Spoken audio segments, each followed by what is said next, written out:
At meron pang lakas. Out of topic muna po tayo, no? Pero equally important sa pinag-aralan natin kagabi. Sabi na pa yung body, wait daw muna. So, auntie, kayo po yung Catholic, di ba? And sa Catholic Church ay it is a necessity na ang bata ay bibinyagan. Lahat po ng batang pinanganak na Katoliko ay kailangang binyagan. Sa inyo pong pagkakaalam, ano ang dahilan bakit kailangang binyagan ang batang Katoliko?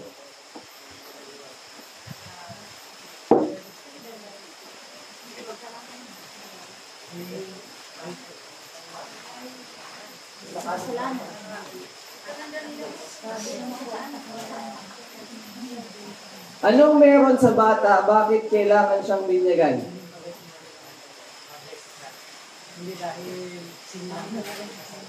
Because of sin. Tinatanong ko po si auntie ko anong naiintindihan niya sa bakit ang bata ay kailangan binyagan.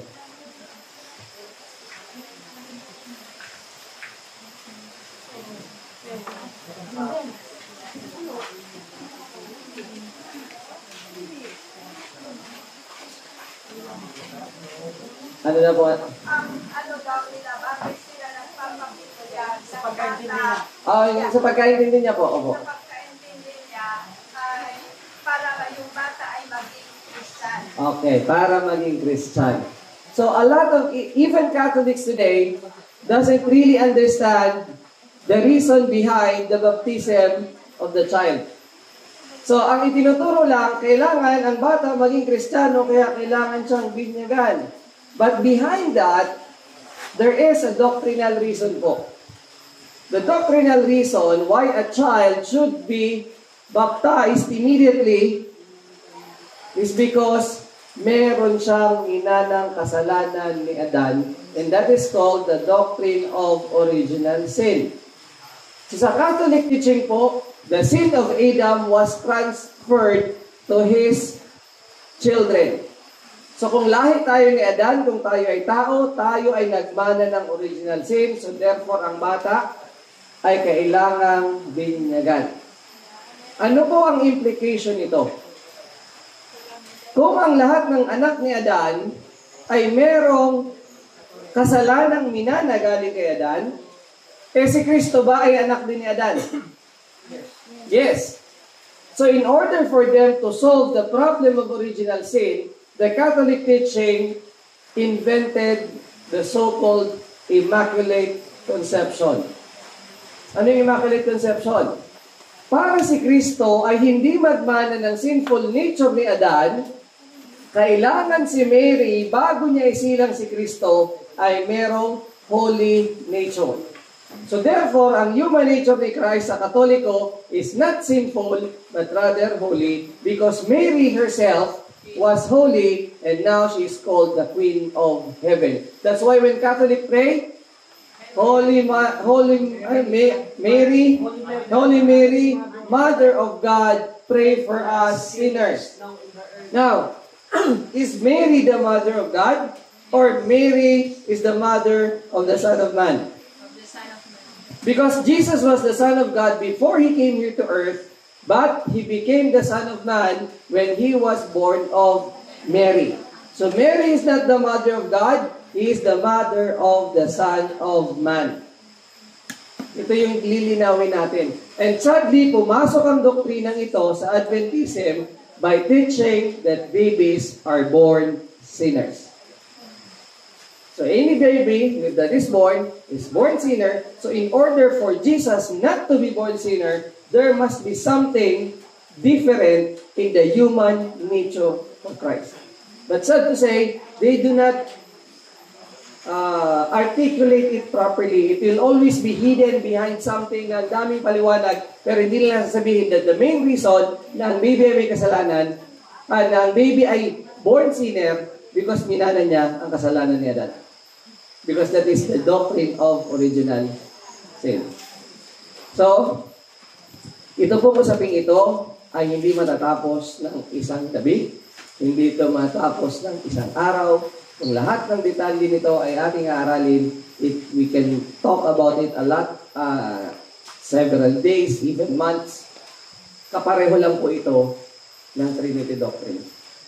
Kasi both are Catholic doctrines that has entered the Seventh-day Adventist Church. Akala ng mga Seventh-day Adventist pa sila. But in reality, the doctrine that we are believing now is actually Catholic. And not all Seventh-day Adventists, but I have been talking and debating with several Seventh-day Adventists saying that our human nature is sin. So before we go on, I'd like to invite you for a word of prayer. Amang banal, nasa kita sa kayo ng langit, hindi po sa gabing ito lumalapit kami sa inyong banal na harapan.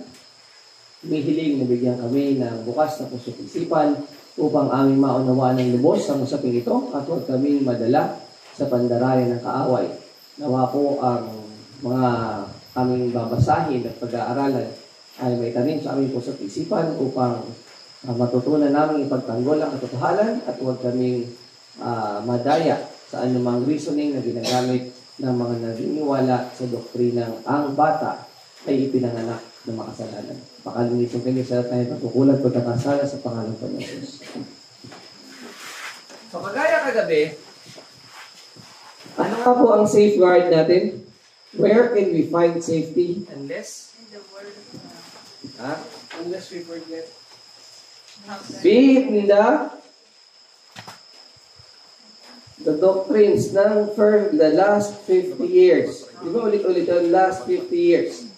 So is the born sinner doctrine, kagaya kagabi, yung God does not kill doctrine ba ay may ginigibang fundamental principle? Number 27, na yung makasalanan ay susunugin ng literal sa impyerno. Now, ano naman ang ginigibang fundamental principle ng born sinners? Ito po ang fundamental principle number 2. Normally kasi kapag Trinity ang pinag-uusapan, we stop on the first sentence of the fundamental principle number 2. Anong sabi dyan? That there is one Lord Jesus Christ, the Son of the Eternal Father, the one by whom He created all things and by whom they do consist. Kasi ang focus natin is to prove that He is the Son of God. But fundamental principle number 2 does not end in that. Nakita nyo? Semicolon lang yun. When we read the whole context, makikita natin that the fundamental principle number 2 discuss both the divinity and humanity of Christ, including His priesthood. Anong sabi dyan? Pagkatapos na sabihin siya ay anak ng Eternal Father na ginamit ng Ama para lalangin ang lahat ng mga bagay, sinabi rin na He took on Him the nature of Adam? No. Of Abraham for the redemption of fallen race. So is Abraham a fallen human being? Yes. So they specifically said the nature of the seed of Abraham. Kasi yun yung nakasulat sa Bible. He did not talk on him the nature of angels, but the nature of the seed of Abraham. That he dwelt among men, full of grace and truth, lived our example, died our sacrifice, was raised for our justification, ascended on high to be our only mediator in the sanctuary in heaven, where through the merits of His shed blood, He secures the pardon and forgiveness of the sins of all who penitently come to Him. And as the closing portion of His work as a priest, before He takes His throne as King, He will make the great atonement for the sins of all such, and their sins will then be blotted out and borne away from the sanctuary as shown in the service of the Levitical priesthood, which foreshadowed and prefigured the ministry of our Lord in heaven. So ano pong kwento nila dito? They stated the stages ng kalagayan ni Kristo. Napansin niyo po? They begin with Jesus as the Son of God, then Jesus as the Son of Man, then Jesus as the mediator, then He will become a sacrifice, then He become a mediator, then He will become King. So lahat ng aspeto ng hindi mo siya cycle, ng roles ni Christ, from being the Son of God, to the Son of Man, to being the Lamb, and the priest, and then He will be King, binanggit nila. So the Seventh-day Adventists believe in the whole context of the life of Christ.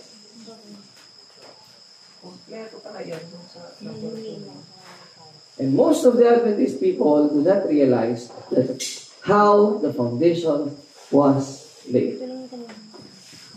Now, let's proceed with the issue. This is called understanding the sin issue. Medyo mahaba po ito. Willing ba kayong tapusin?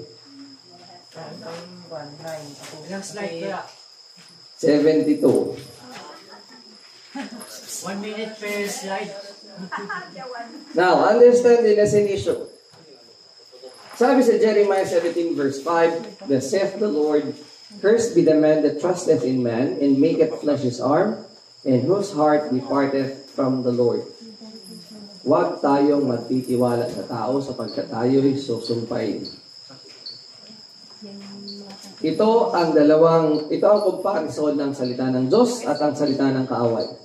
Sabi ng Diyos, "Ye shall surely die." Sabi ni Satanas, ano dinagdag niya? "Ye shall not surely die." Sabi ng Diyos, "This is my beloved Son." Sa wilderness, anong sabi ni Satanas?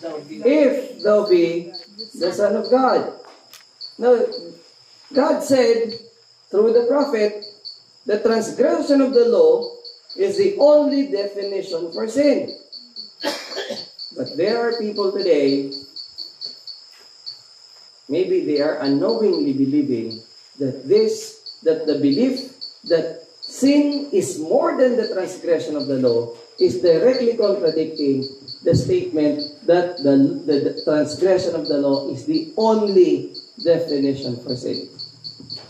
Because for them, sin is not just transgression, not just an action, it is also your nature. So once you have a sinful nature, then you are a sinner. So we're going to look at the definition and the truth about this, na ang sino man na merong sinful nature, equal sinner kaagad. Kasi kapag tinanong mo sila anong definition ng sinner, ayaw naman nilang i-define exactly. But in reality, ang definition nila ng sinner is anyone who has the fallen, sinful nature. Pero bakit ayaw nila nun? Makikita niyo mamaya. Because if they do that, they will make Jesus a sinner as well. Now, let's proceed. Bakit kailangang malaman ng tao kung ano ang sin? Because a terrible doom awaits the sinner, and therefore it is necessary that we know what sin is in order that we may escape from its power. So ano kalaban natin? Kalaban natin ang sin. So we need to know ano ang sin para makatakas tayo sa kapangyarihan ng sin. Now, can we escape sinful nature? Yes or no? No. Whether we like it or not, we have a sinful nature. So, how can we escape sin if our nature itself is sin? So, praise God, that is not true. And we will show you tonight what sin actually is. So, paano ba nakikilala ang kasalanan? Sabi sa Romans 3:20, "Therefore by the deeds of the law shall there be no flesh be justified in the sight of God, for by the law is the knowledge of sin." Anong nagpapakilala ng kasalanan? Kautusan. Tanggalin mo ang kautusan, walang kasalanan. But because law is existing, therefore there is knowledge of sin. Now, how is sin defined? Sabi sa 1 John 3:4, "Whosoever committed sin transgresseth also the law, for sin is the transgression of the law." Can sin exist without the law? No. Asa si Brother Solomon?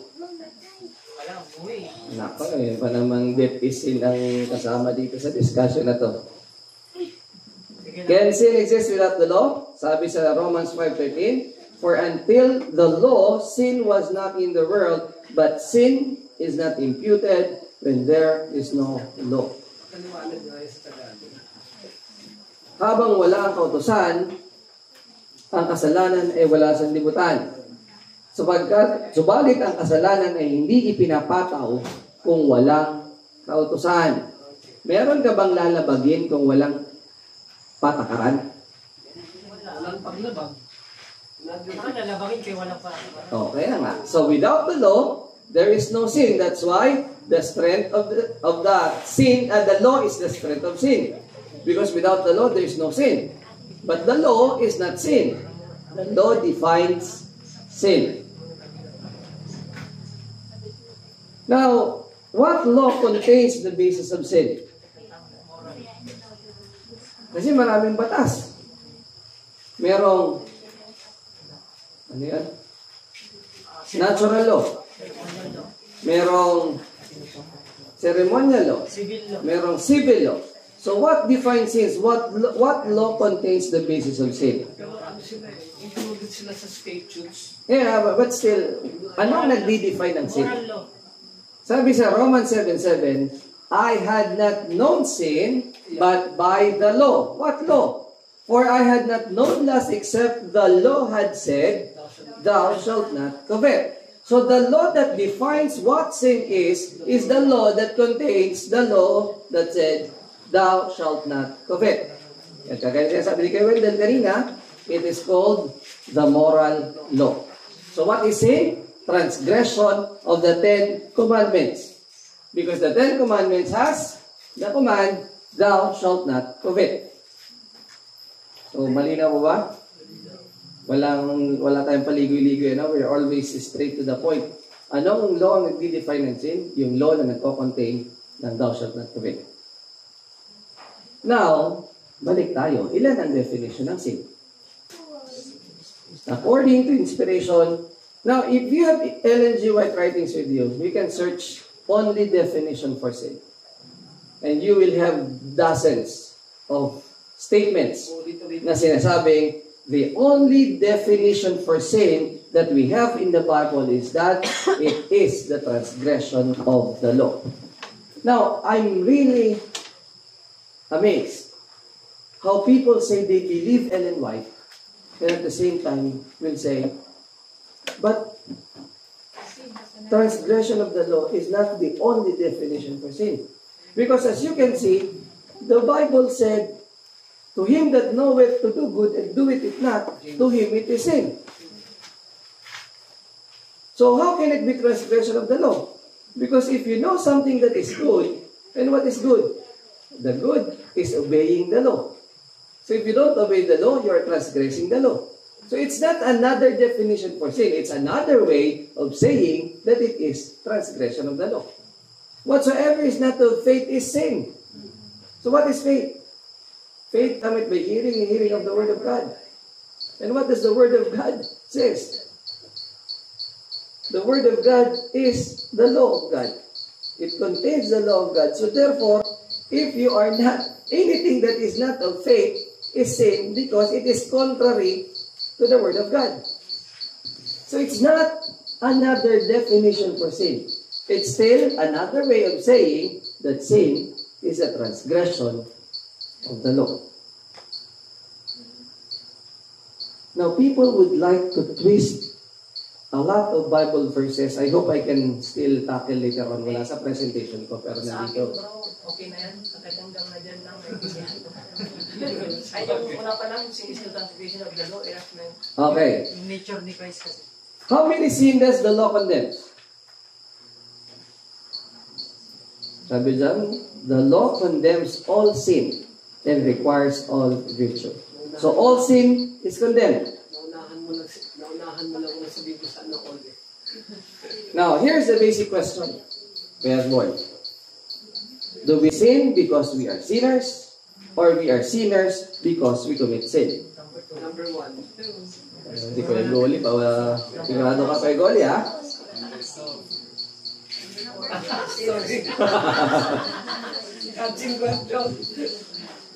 Now, if we say we sin because we are sinners, then, whether we like it or not, we are sinners immediately. Number two, if we are sinners because we commit sins, that would mean we made the choice. Technically. Ano, technically, Kuya Wendell? Hindi, sa akin na yung, nag-gauge ko yung point mo kuya, pero Tama yun. Tama yan. we sin because we are sinners. Parang medyo, If we sin because we are sinners, that would mean we can be able to say, Kuya Goli, From the start, sinners tayo. Kuya Goli, Pasensya na ta. pasensya na, tao lang. Ano ako eh. Oh, justification nga eh. Yan yung nangyari yun sa mundo. Take note. If you say, pasensya na tao lang, sinong responsible? Yung naglalang sa'yo. Was it me? No. Yung pagiging tao ko.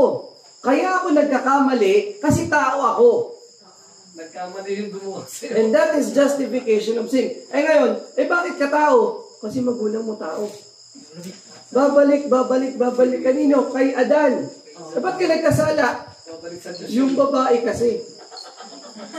Ba't ka gumawa ng kasalanan? Yung ahas kasi. Sinong gumawa sa ahas? Ang Diyos. Pinoses lang ako ni Satanas eh. Makes sense talaga. Nakita nyo? When you say, patawarin mo ako, ante, sorry ha, tao lang. It is not a genuine admission of mistake. I am putting the blame to my humanity. And my humanity comes from my parents, from their parents, and will go back to Adam and Eve and the serpent and go back to God. So, bakit ka nagkakasala? Panginoon, binuhay mo kasi ako. Kamali ng Diyos. It may be kasi ako ginawa. funny, but that is the reality when we say we sin because we are sinners. We were able to find justification for sin. Kaya ka nakakagawa ng pagkakamali kasi tao ka lang.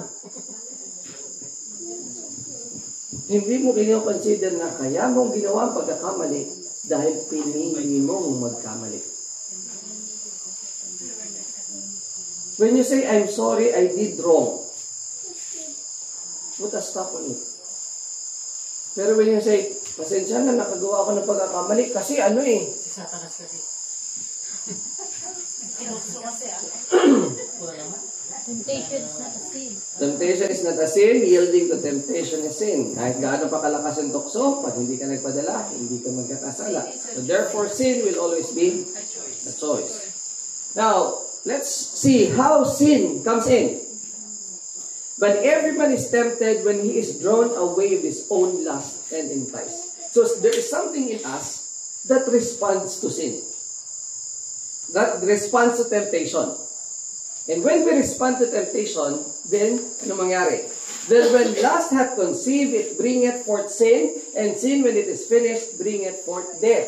So ito yung pinapaliwanag ko kay Brother Solomon. Sin is not death. Death is the result of sin. Hindi ito pwedeng pagbaliktarin. Kasi kung walang sin, walang death. Hindi mo pwedeng sabihin, kung walang death, walang sin. The same as kung walang law, walang sin. Hindi mo pwedeng sabihin, kung walang sin, walang law. There's a difference between cause and effect. So, death is the result of sin, but sin is not the result of death. Because someone who is dead cannot sin. But someone who has sin will die. So, hindi siya pwedeng pagbaliktarin. So, take note. No matter how strong the temptation is, sin is your own act. No earthly power can compel you to do a wrong action. Your will must consent. Your heart must yield before passion can dominate over reason and iniquity triumph over truth and justice. So, sino lang ang pwede magkasala? Yung pwede nang mag-consent. Kaya napansin nyo? Pag without consent, hindi ka liable. Drinag ka, nirape ka, nabuntis ka, sasabihin mo, ginusto mo yan. Imagine, if it's not your choice, then it's not your sin. But with the born sinner, you are a sinner without a choice. Alam niyo yung sa hymnal? A sinner by choice and an alien by birth. Hindi sinabing a sinner by birth and an alien by choice. Hindi ko yung sa ano yun. Sa Psalm chapter... Take note, it is not in the power of Satan to force anyone to sin. Sin is the sinner's individual act. Before sin exists in the heart, the consent of the will must be given. And as soon as it is given, sin is triumphant, and hell rejoices. But there's no excuse for sin, great or little. Pag nagkamali ka. Pinili mong magkamali. Do not say it is impossible. Ngayon, ang tanong is, nagkakamali ako, tao ako hindi ako makapanagumpay. Anong sabi? Huwag mong sabihin na imposible para sa iyo ang makapanagumpay. Huwag mong sabihin, it is my nature to do thus and so, and I cannot do otherwise. I have inherited weaknesses that make me powerless before temptation. Because no matter degraded ang iyong genetic makeup, you still have the reason. The weakness is not yet sin unless you yield to it. Yield not to temptation, for yielding is sin. Because temptation itself is not sin. No man can be forced to transgress his own... Napansin nyo yung keyword? Consent must first be gained. The soul must purpose the sinful act before passion can dominate over reason or iniquity triumph over conscience. Temptation, however strong, is never an excuse for sin. Kaya sa mga lalaki magsasabi, palay na lumalapit, di mo patukain. Si Joseph na. Hinila na. Sinabi niya, how can I do this great wickedness? As long as reason ay nangingibabaw sa feelings, hindi ka magkakasala. Puro speculation din. Nabasa na rin ng naligo na. Now, take note. Napansin nyo? Laging kailangan ng consent. Ano ang kayang gawin ni Satanas? Sinungaling. Mag-tempt. Magsinungaling. Pero kaya pa ni Satanas kunin yung kamay mo at ihawak dito at ibulsa ito?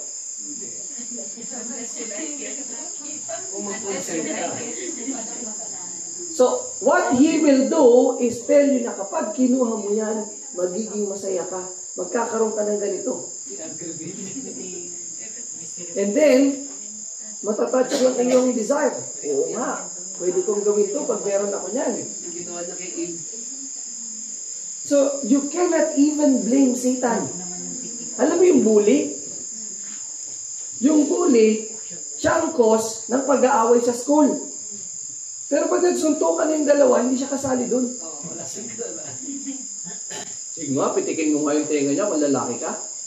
O pag pinitik nung isa, nagalit yung isa, nagsuntukan sila. Pag pinatawag ng teacher, sino papatawag? Hindi kasali yung bully. Yung nagsuntukan lang. Nakita niyo yung gawain ni Satanas? I-instigate kaguluhan. And then, okay, choice niya yan. Pero sa huling araw, lahat ng kasalanan papatong naman sa kanya. But still, we cannot blame Satan. Because when we yield to temptation, that is our own choice. Our will has consented. Sin is an intruder, for whose presence no reason can be given. It is mysterious and unaccountable. To excuse it is to defend it. Could excuse for it be found, or cause be shown in its first existence, it would cease to be sin. So, babalik tayo dun sa, sorry ha, tao lang. So, pag sinabi mong tao lang, were you able to find a reason why did you sin? Yes. Ba't ka nagkasala? Tao kasi ako. So, if you find the reason to sin, it will cease to be sin. Confession yun. Wala ka ng pag-asa ng gagawin. Nagrangat. Huwag mo na yun. Kaya mo siyang mag... Okay. Kahit di nyo mabasa, makulit kayo. When did the law exist? When the Father exists. When the Father exists. Was there a law in heaven? Yes. Because some people say the Ten Commandments was only given to Moses. But can Adam sin without the law? Can Satan sin without the law? Because the law is the transcript of God's character. So therefore, as long as God exists, the law existed. So sabi sa Amazing Grace, before this earth was called into being, God's law existed. Angels are governed by its principles. And in order for earth to be in harmony with heaven, man also must obey the divine attributes. Bali, divine statutes pala. Nag-black out eh. So ano malinaw? Bago pa nilikha ang mundo, nag-i-exist na ang law. Ang mga angels ay ginogoverna ng law na yun. Now, if our nature makes us sin, then it should be Lucifer and the angels and Adam and Eve hindi dapat nagkasala. Tama, mali. Kung ang sinful nature ang nagkakos sa atin para magkasala, so therefore, ang sinless being dapat hindi magkasala. But the fact remains that sinless beings like Lucifer and angels, Adam and Eve, committed sin in their sinless state, clearly shows that sin is not by nature, but by choice. Sinless being sin because they chose it. Sinful being, it's easier for us to choose, but still, it's still by our choice. So whether you are a sinless being or a sinful being, sin is still the transgression of the law. Bago nagkasala si Eve, may instructions sa niwag eh. So nature or choice, sabi dito, but there was one that chose to pervert this freedom. Anong binigay ng Diyos sa lahat ng kanyang mga nilikha? Freedom of choice. And somebody perverted that freedom. Sin originated with him who, next to Christ, had been most honored of God and who stood highest in power and glory among the inhabitants of heaven. Before his fall, Lucifer was first of the covering cherubs, holy and undefiled. He is a sinless, perfect being. But he perverted the freedom of choice. He expels the guilt. So nagkasala na si Adam and Eve. Pinalaya sila. The law says the penalty of sin is death, and they have brought on themselves death by deliberate choice. So the loss of eternal life. So bakit mamamatay si Adam and Eve? Because they chose to die.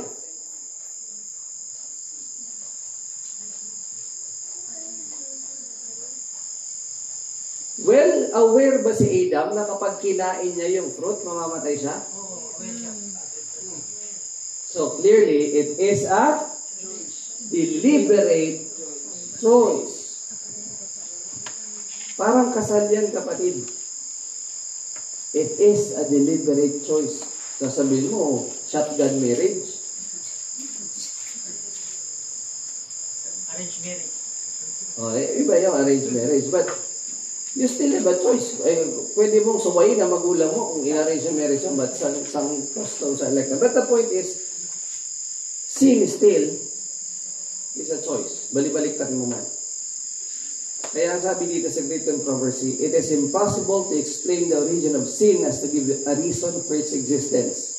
Yet enough may be understood concerning both the origin and the final disposition of sin to make fully manifest the justice and benevolence of God in all His dealings with evil. So, enough yung data para maintindihan yung pinagmulan ng kasalanan at paano ito tatapusin ng Diyos.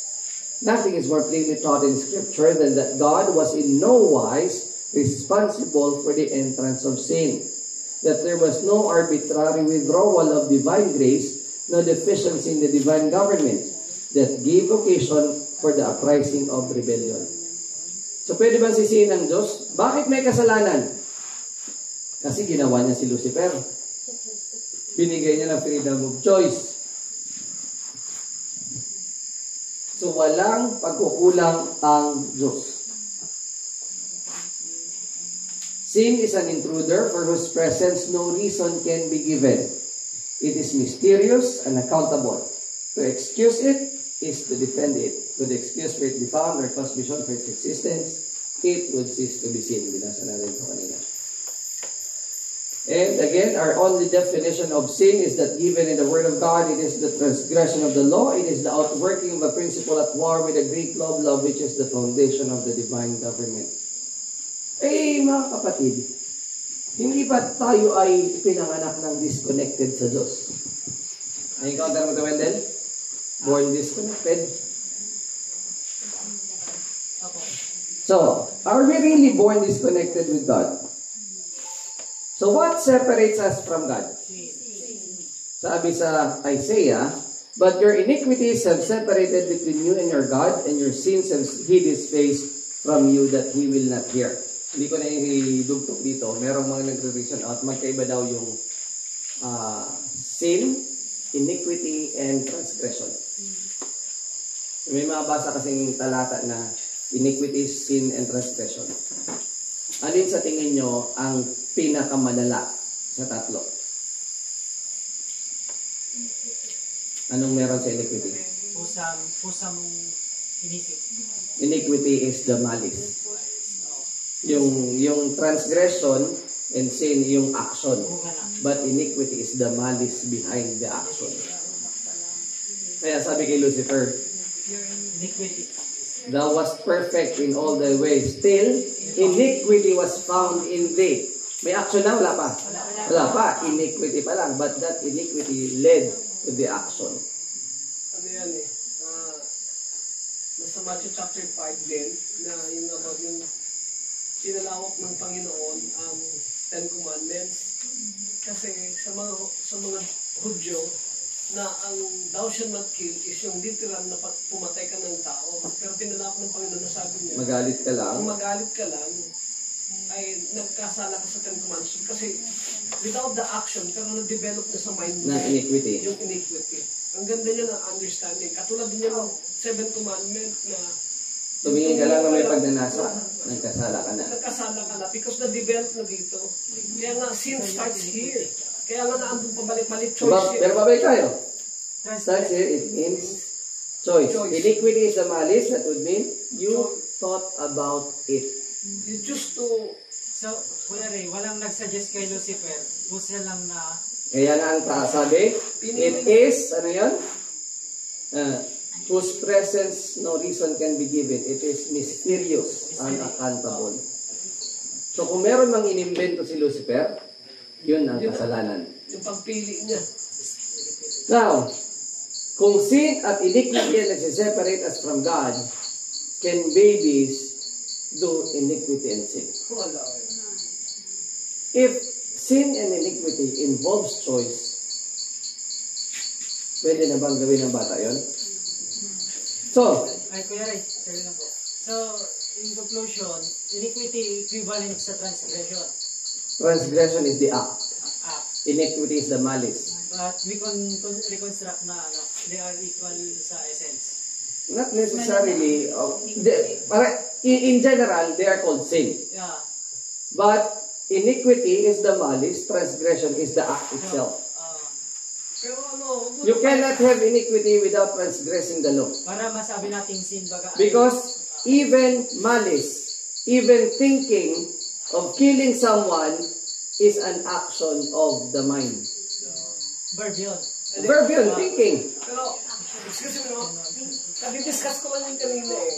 Kaya meron akong kinokorek na dapat makorek eh. Kasi we're trying to reconstruct yung written statement. Dapat paulit-ulit binanggit, the Bible is spirit of prophecy. Sin is the transgression of the law. Doon ka mag-stick doon kasi yun ang mas madaling ipaliwanag. Kaysa i-reconstruct mo pa siya. Nang kasalanan ay pagsuway sa kautusan. Kaya nga, madaling maunawaan din ang bata ay hindi born sinner because wala siyang sinulangsa kasi hindi niya malalang kautusan eh. So yun yung patutunayan natin kung paano ang bata ay hindi born sinner. Kasi if our iniquities and sins separates us from God, did we remain separated? When Adam and Eve sinned, they were separated from God. Right or wrong? Okay. Nung nagkasala ba sila, nahiwalay sila sa Diyos? Yes, very simple.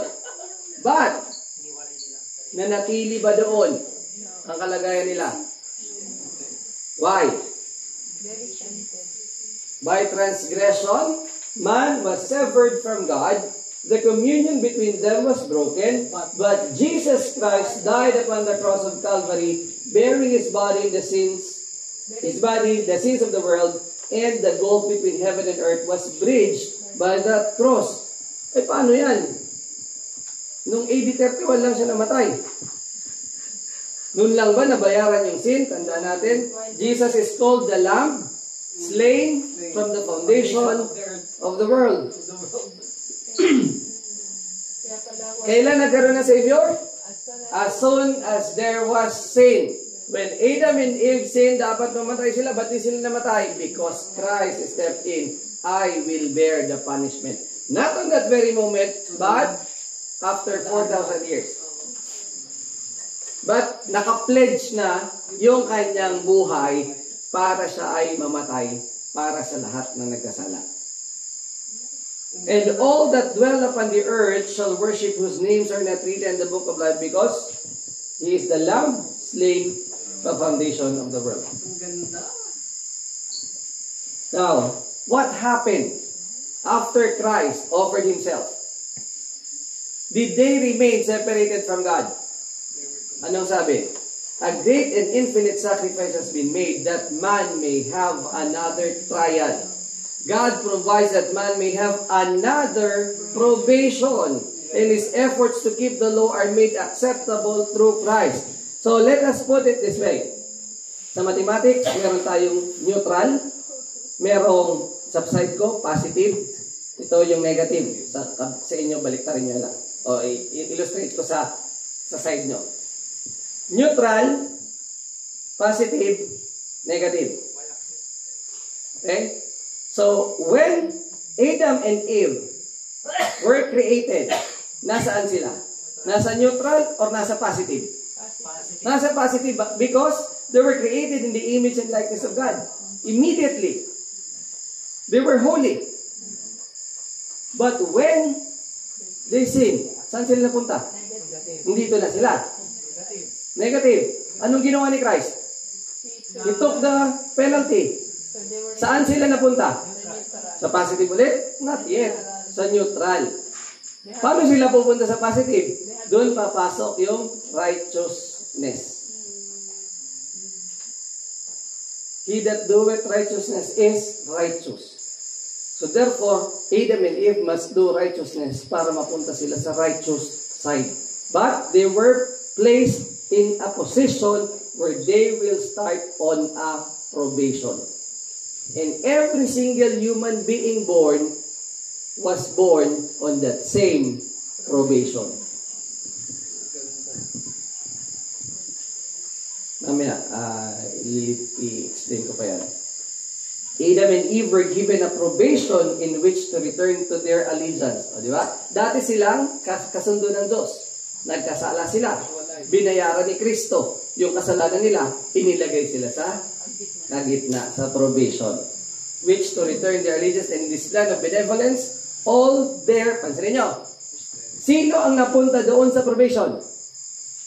all their posterity were embraced. So human beings born after sin were not disconnected with God. We are all under probation. We are not on the negative side. Neither on the positive side. We're on the probationary neutral side. And it's up to us to choose. This man of faith beholds the ladder of Jacob's vision, representing Christ who has connected earth with heaven, the finite man and infinite with the infinite God. So when Christ was shown as the ladder, anong ginawa niya sa separation ng heaven and earth? He connected. So anybody na ipanganak sa lupa cannot be declared separated from God. Kasi for general purpose yung ginawa ni Kristong pagtubos na lahat ng ipapanganak ay under probation. Kaya pala, while you were yet sinners, He had died. Right. Ay yung nagkasala ka. Oh. Now, the Lord Jesus has bridged the gulf. Tandaan nyo ha, anong argument? We are born disconnected with God. Pero anong sabi? The Lord Jesus has bridged the gulf that sin has made. He has connected earth with heaven, the finite man with the infinite God. So how can people still say that we are born disconnected from God when Jesus already bridged the gulf? And it includes all the children of Adam. Kapag ganito ang discussion, nalakas ang boses ko kahit hindi ko na kaya maglakas ng boses. Anyway, I'm just hoping na nag-grasp nyo yung ating study. Na-appreciate ko yung kabutihan ng Diyos. Now, who can enter the kingdom of God? Sabi ng Matthew 25 ay ang mga The Lord Jesus Himself has settled that, sabi ito ni Josiah Litch, by His own divine authority. Anong tanong natin? Who can enter the kingdom of God? Sabi ni Josiah Litch, sinettle na yan ni Jesus. Paano sinettle ni Jesus? Verily I say unto you, except ye converted and become as little children, ye shall not enter into the kingdom of heaven. So how dare the Catholic priest say that babies should be baptized because they are sinners? Eh sabi ni Kristo, malibang maging katulad kayo ng mga batang ito, hindi kayo makakapasok sa kaharian ng langit. Pwede bang pumasok sa langit ang makasalanan? As the little child is, such must all, and they can never enter that kingdom. Here the Savior again, suffer little children to come unto me, and forbid them not, for such is the kingdom of heaven. Now, papasok po tayo. Paano sila makakapasok sa kaharian ng langit? Eh wala pa naman silang kabutihang ginagawa. Because they are innocent and God loves them. They possess a fallen and corrupt nature, but they are not guilty on that account because Christ canceled the guilt of Adamic transgression, and in the resurrection at the last day, all the effects of the fallen, the innocent or justified, will be removed, not before. Sa mindset kasi ng mga born sinners advocate, there are only two types of people. If you are not a saint, you must be a sinner. Wala sila doon sa gitna. Ayaw nila ng innocence. Ayaw nila ng innocent na bata. Kung hindi saint ang bata, dapat sinner siya. Pero anong sabi ni Josiah Litch? Makakarating sila sa langit because they are innocent. Binili na sila ng dugo ni Kristo. And since hindi naman sila nagkasala, walang basis para sila ay sunugin sa impyerno. So, ang mga bata kuya ay not born guilty. Of course.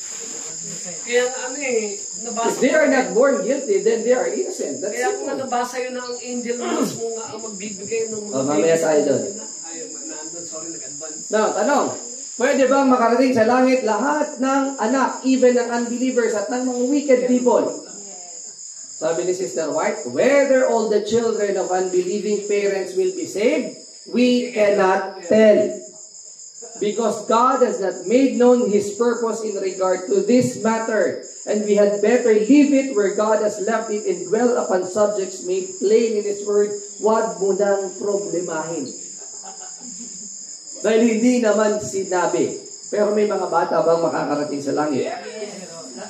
As the little infants come forth immortal from their dusty beds, they immediately wing their way to their mother's arms. So kung meron kayong mga naagas na anak, ay meron kayong pag-asa na makita sila sa langit. If you're faithful. Yeah.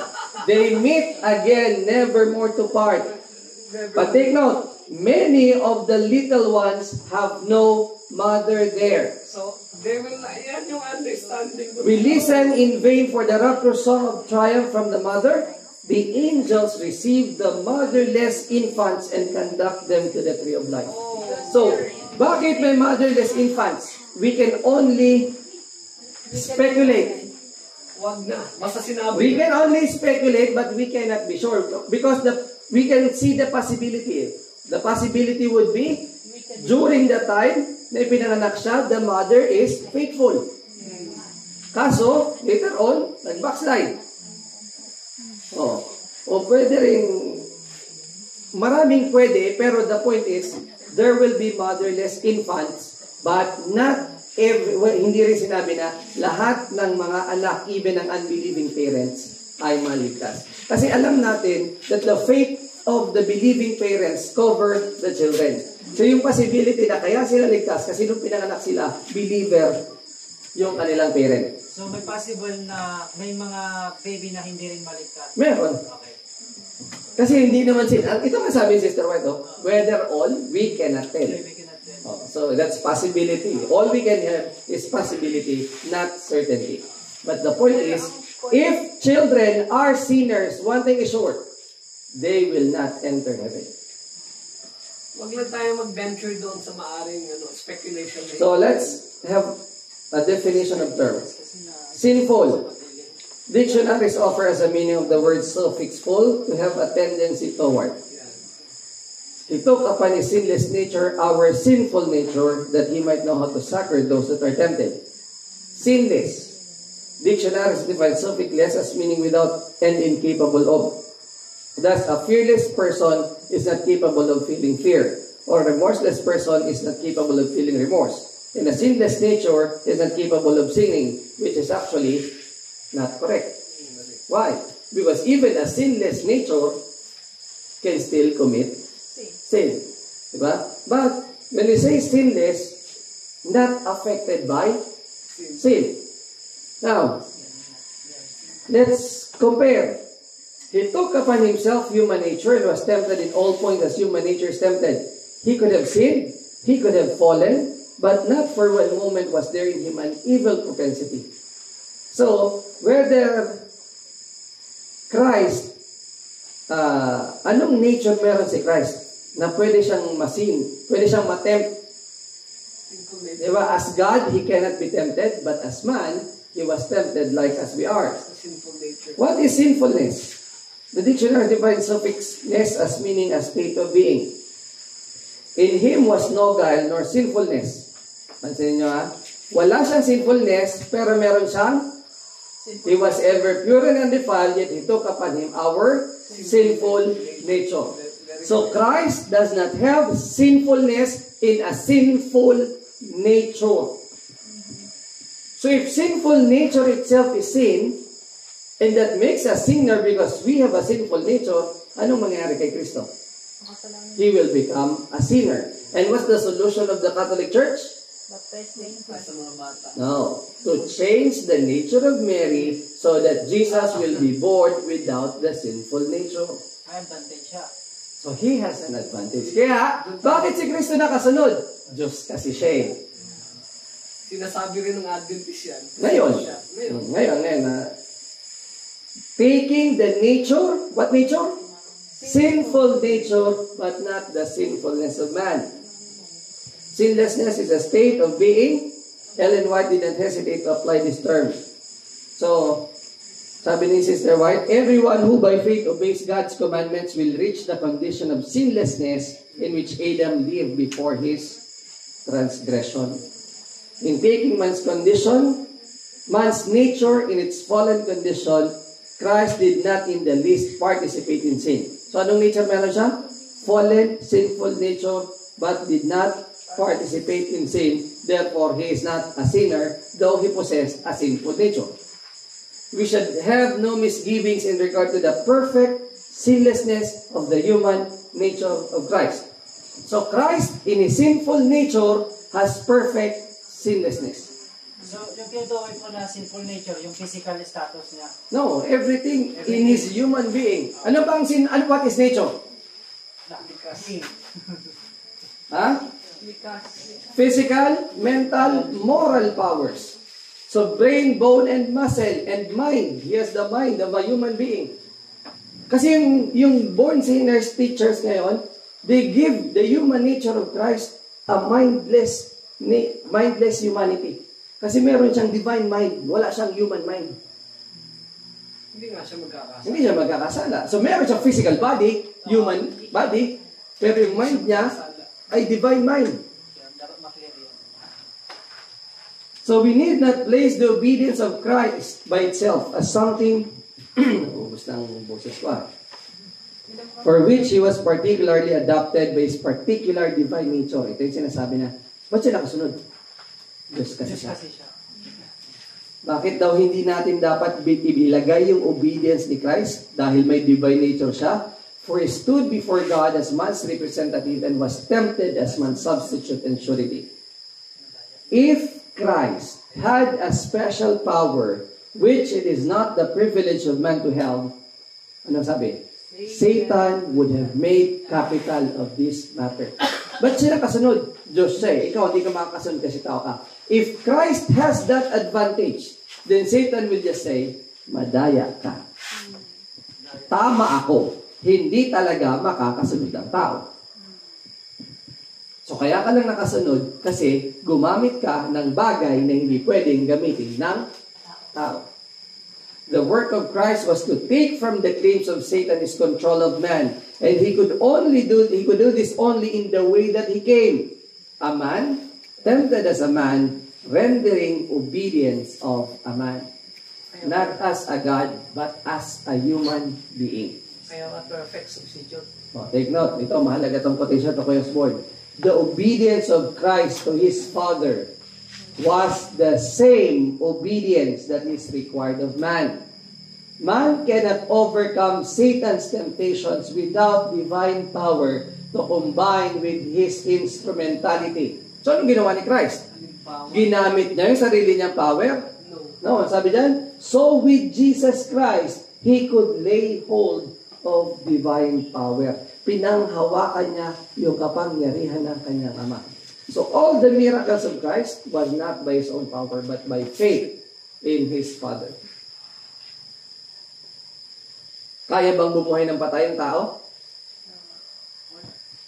Kaya ba? Si Jesus Christ. Oo. Ba't nagawa ni Pedro? Through the power of Ba't nagawa ni... power of God. Oh, Jesus Christ. that's why. Jesus Christ. The same power that Jesus used to make the dead alive can be used by human beings. Kasi maraming proof. Si Elijah, binuhay niya yung... Si Elisha ang pinakamarami. Si Elisha, si Pedro. So, the same power na ginamit ni Christ is being offered sa atin. And take note, He came not to our world to give the obedience of a lesser God to a greater, but as a man to obey God's holy law. And in this way, He is our example. So hindi siya pumarito bilang Diyos. Pumarito siya bilang tao para natin maging halimbawa. Kung meron siyang advantage, He is not our example. The Lord Jesus came to our world not to reveal what a God could do, but what a man could do through faith in God's power to help in every emergency. Now, anong power meron ang Diyos? It is called omnipotence, right? Man through faith to be a partaker in the divine nature and to overcome in every temptation wherewith he is beset. Alam niyo ba na man can become omnipotent as well? Yung mind niya ilagay. Because hindi naman yung sarili mong power, but the omnipotence of God ay pinapagamit niya sa'yo. Yun yung ginawa ng ama sa anak eh. Channel. Jesus is the perfect pattern. And it is the duty and privilege of every child and youth to copy the pattern. Let children bear in mind that the child Jesus had taken upon himself human nature and was in the likeness of sinful flesh. Not just flesh, but sinful flesh. And was tempted of Satan as all children are tempted. Pansinin nyo, paano niya nilabanan si Satanas? He was able to resist the temptation of Satan through his dependence upon the divine power of his heavenly Father. Nakita nyo? Ang overcoming ni Christ is the same overcoming na pinapagawa sa atin. Kasi anong mangyayari sa langit, sabi ni Christ? He that overcometh as I overcame. So the same overcoming na ginawa ni Christ ang required sa atin. And that is depending fully upon the power of the Heavenly Father. And as he was subject to his will and obedient to all his commands, he kept the Father's statutes, precepts, and laws. He was continually seeking counsel of God and was obedient to his will. So bakit siya nakasunod? Kasi yung kalooban niya, pinailalim niya sa kalooban ng Ama. Umasa siya sa lakas ng kanyang Ama. Kaya nga anong sabi niya? For I came not down from heaven not to do mine own will, but the will of Him that sent me. Kung masusunod lang yung will ni Christ, Wala na. magpapapako siya sa cross. Anong sabi niya? Let it stop us from Sabi niya, I can of mine own self do nothing. As I hear, I judge, and my judgment is just, because I seek not mine own will, but the will of the Father which has sent me. So paulit-ulit, hindi kalooban ko, kundi kalooban niya. Now, makikita natin dito na yung pagiging tao niya ay nagkakaroon ng conflict dun sa kalooban ng Ama. Kaya sabi niya, if thou be willing, remove this cup from me. Nevertheless, not my will, but thine be done. Bakit? Kasalanan ba yung ayawin ni Kristong mamatay? In a sense, hindi naman siya kasalanan. Because it is the natural reaction of any human being to preserve life. Pag sinabing meron ditong bomba, ano ang gagawin natin? Kasalanan bang tumakbo? That's the natural instinct of any human being. But even though yun yung natural instinct, anong sabi ni Christ? Hindi yung kalooban ko, kung may bomba dyan, dadapaan ko para huwag kayong mamatay. So, ibig sabihin ko yung macho core, totoo yun na temptation. Totoo. Kung hindi totoo ang temptation, edi drama ang ating kaligtasan. O, tingnan nyo. The human will of Christ would not have led him to the wilderness of temptation. Pakabinyag, di ba? Kung sasundin niya yung gusto niya, hindi siya pumunta sa wilderness. To fast and to be tempted of the devil.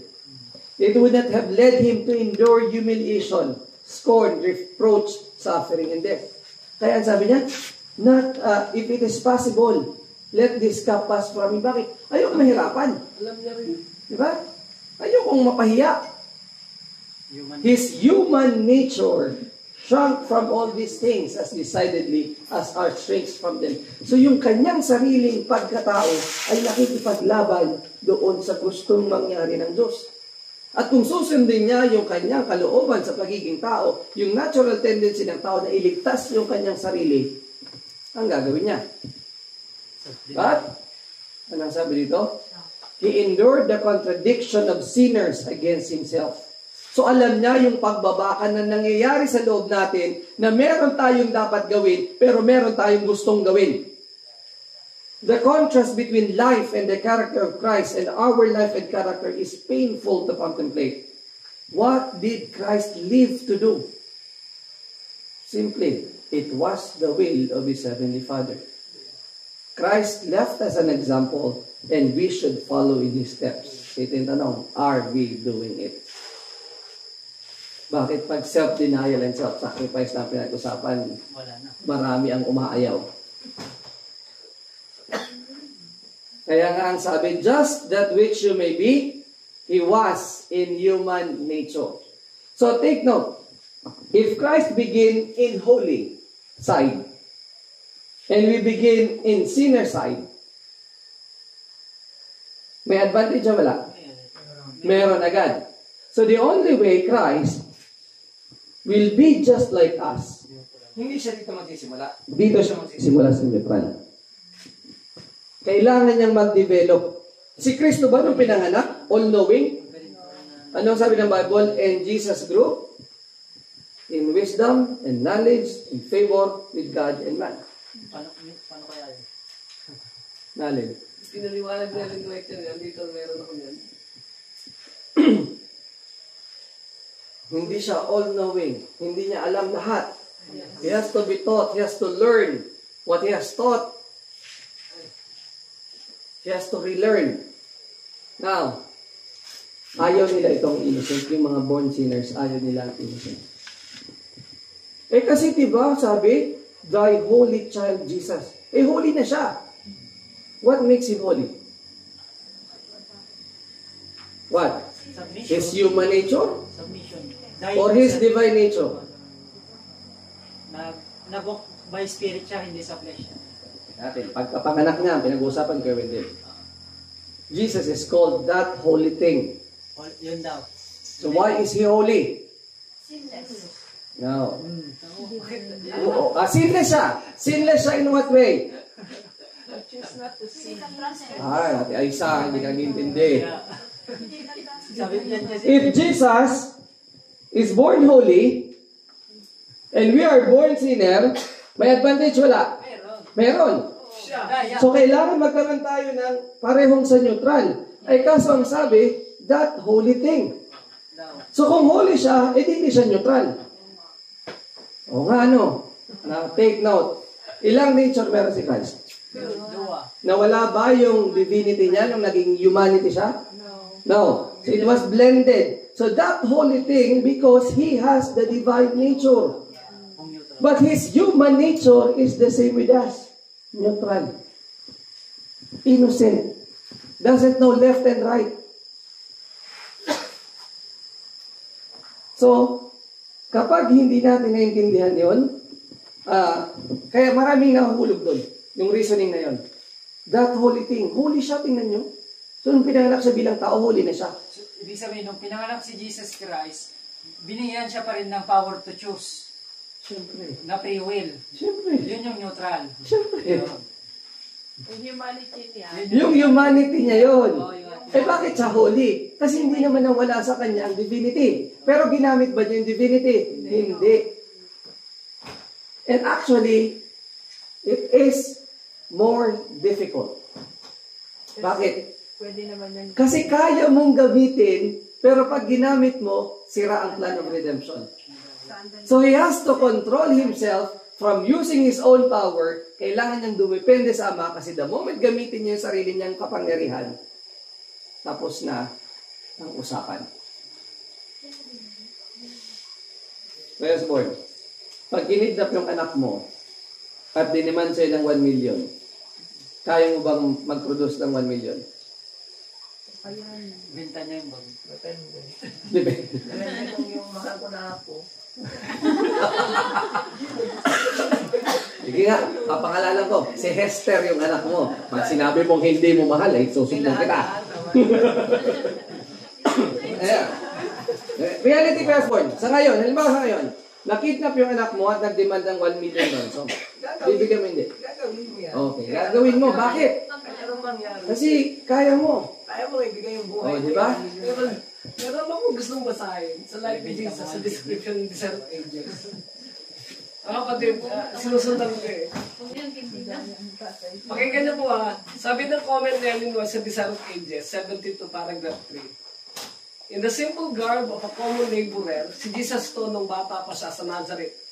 He walked the streets of the little town, going to and returning from his humble work. He did not employ his divine power to lessen his burdens or to lighten his toil. Ibig sabihin, mayroong principle na sinusunod siya talaga. Na from the birth start, yung mga requirement for him to become a normal child like us, Kasi naandito rin na, sabi doon siya ay katulad ng bata at ng young at ng adult. Ang kaibahan lang, hindi siya nagkasala. Kahit sa mga home burdens, pwede naman siyang gamitin niya yung lakas niya para hindi mapagod, hindi magutom. Pwede niyang utusan yung mga angels na magbitbit na i-deliver kasi yung description of the of angels, siya yung nagdi-deliver ng mga furniture na ginawa doon sa carpentry ng father niya. Pero sabi rito, he did not employ his divine power to lessen his burdens or to lighten his toil. Ibig sabihin talagang natural nung si Jesus, nung nag-deliver na pagod na ako, nakatulog sa isang tabi, yun yung talagang perfect explanation talaga na ang difference lang is hindi siya nagkasala. Ituloy ko na yung punto ko kay Osborne. Ito pa rin kakausapin ko. Huwag mo kang tutulugan muna.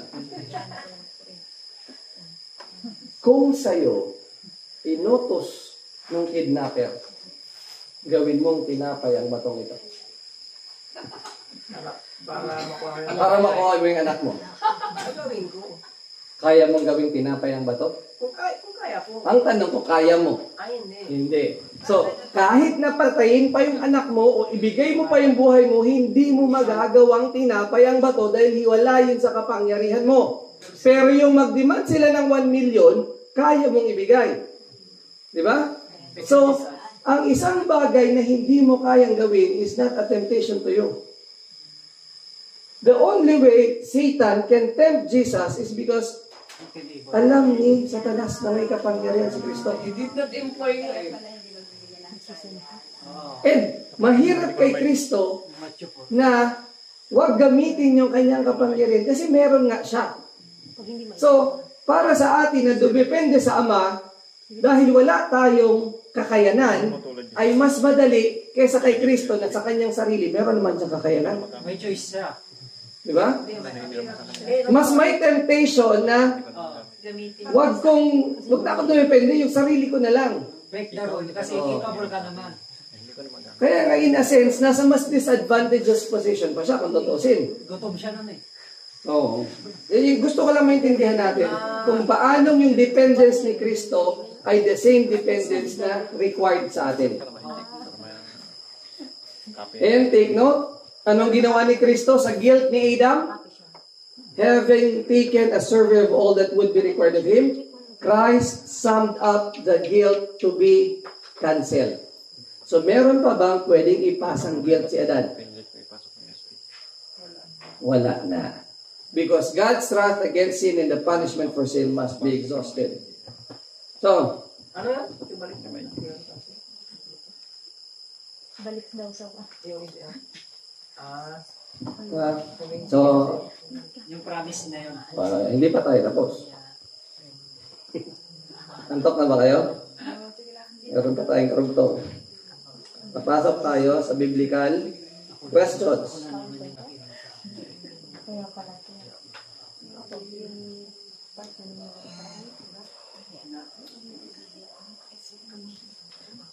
Logical naman si human yung kasi talagang wala kasi sa logic yung isang side.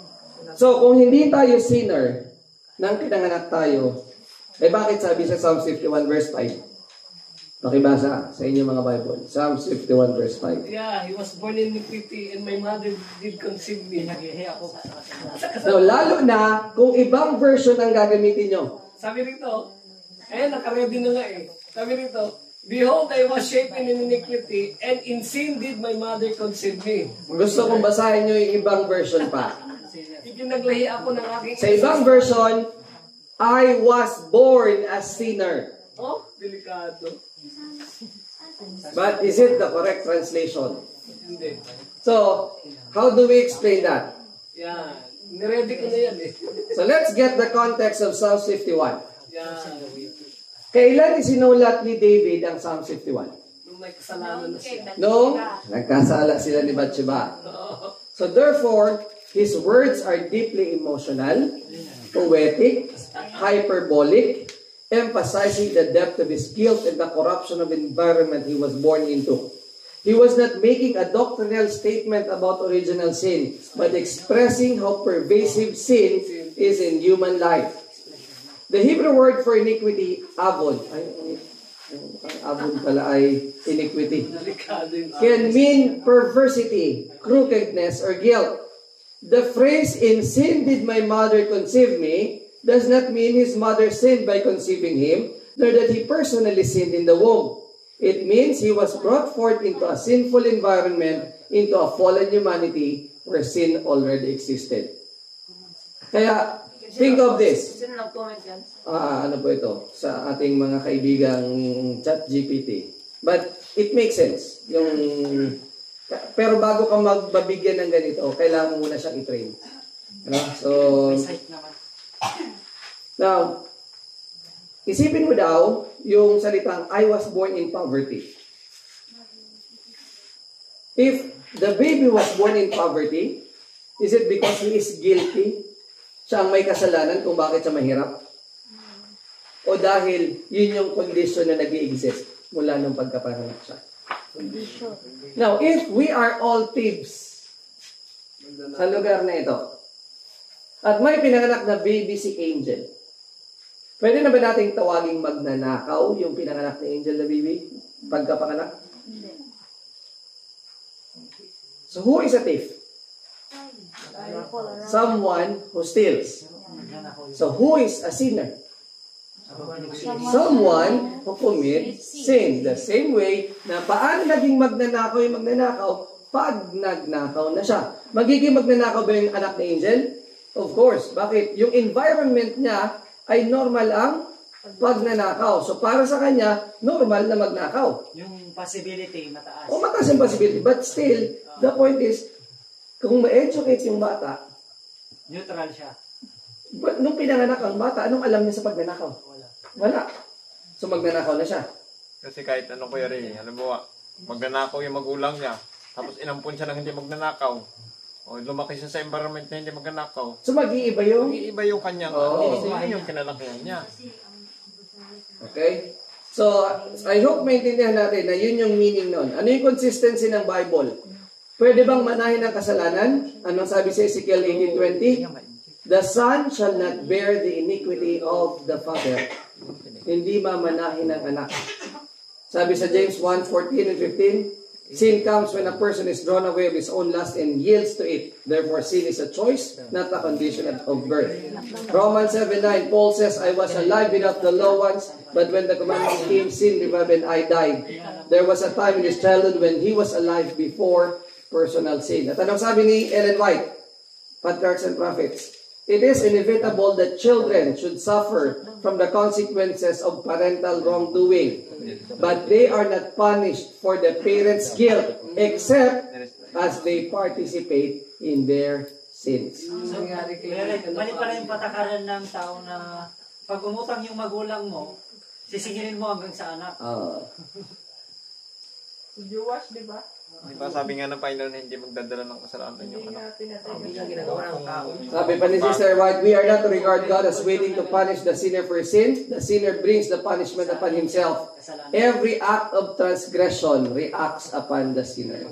Kaya yung verse na, I was born in iniquity, did my mother conceive me, it means, I was born into a world already full of sin. Yung environment niya. Expression lang yun. So poetic kasi yung way ni David ng pagsasalta. And we know that Psalms has a lot of hyperbole. O, katulad na lang nung, tingnan nyo yung mga bata, hindi pa pinakapagkapanganak, nagsisinungaling na. Pakibasa sa inyong mga Bible. Talagang poetic lang ang kanta yun, di ba? Pakibasa po ng talata sa Bible na nagsasabing ang mga bata ay nagsisinungaling. Pagkapanganak.